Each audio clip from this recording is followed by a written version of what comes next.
Arkadaşlar merhaba. Sizlere bu videoda bounded body komutundan bahsedeceğim. Bu komutu çok kullanacağız. Kütük oluşturma komutu. İsterseniz datamıza şöyle basılı tutuyorum. Bıraktığım an en dış ölçülerine göre bir kütük oluşturuyor. İsterseniz bunu kullanabilirsiniz. İşte offset kısmından işte atıyorum bari bir 50 mm yazdım. Merkezlere dağıtacak bir şekilde 50 mm yapıyor. Veya bunu kapatırsanız işte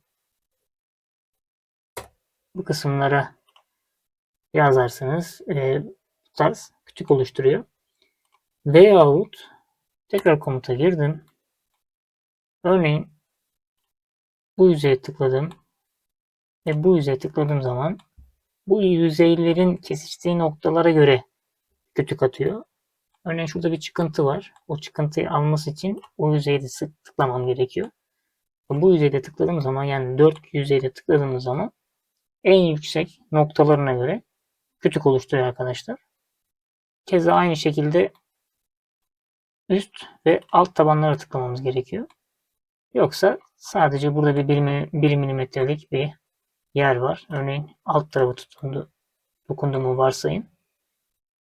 Şöyle FX'ten karşıma aldım. Görmüş olduğunuz gibi bakın üst tarafı tutmadı. Tutmasını istiyorsanız en üst tarafı seçip tekrar F8'e karşıma aldım. Görmüş olduğunuz gibi body'm en üst noktada. Ya bu şekilde seçersiniz ya da dediğim gibi böyle dikdörtgen içerisine alıp bıraktığınız zaman kütük oluşturma işlemini yapıyorsunuz.